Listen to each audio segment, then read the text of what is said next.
We know we live in a banker's world. It's no secret. Education, pharmaceuticals, banking, everything related to money, power, and influence, they're all under the banker's thumb. We exist in a system they designed for us, and it became far more brutal when the gold standard was abolished in 1971.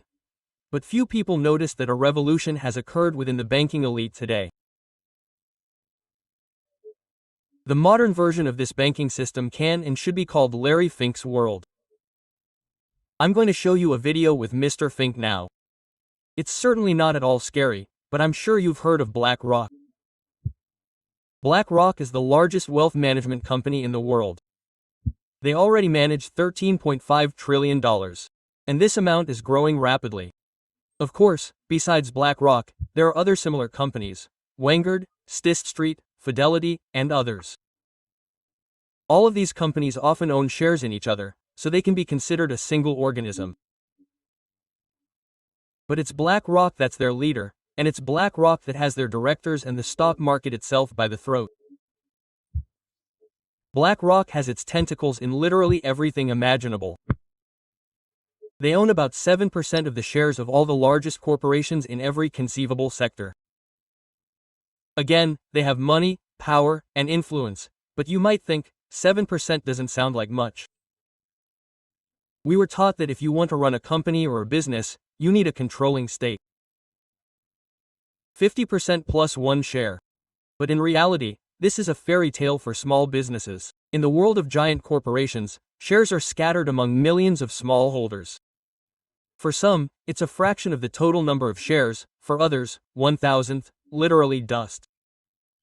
And compared to this dust, someone who holds 7% is not just a shareholder, they're a Gulliver in the land of Laputians. And that's why this 7% translates into enormous power for BlackRock.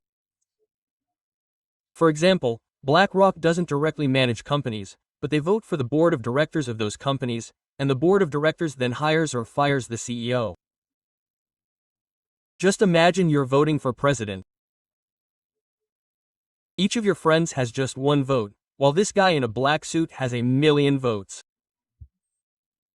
Formally, a democratic vote is observed, but in reality, he's already chosen the winner. That's why 7% allows Brock to literally rule over everyone. Furthermore, Larry Fink likes to write his own letters of recommendation to company directors. And the directors accept all these recommendations because they know they either do as BlackRock says or they'll have to look for a new job tomorrow. Add to this that Mr. Fink is closely connected to the World Economic Forum and is a key figure there, and his power becomes even more unlimited. However, let's just watch the video that brought me on air in the first place. I'd say the main issue for central banks today is the role of tokenization and digitalization. How quickly do they need to move to digital currency, and what will that mean for the US dollar? If every currency goes digital, what will happen to bank transfers? What will happen to payment systems like MasterCard and Visa? All of this is currently raising questions.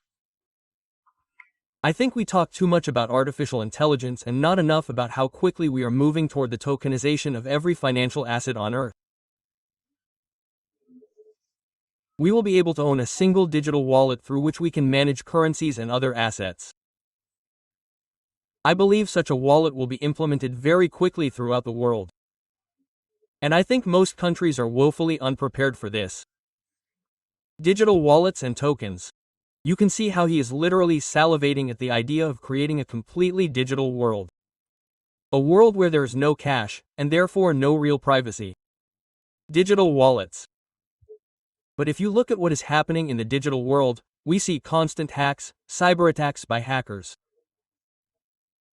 Just imagine, your entire fortune locked in a single digital wallet, and your entire life accessible online and recorded on the blockchain.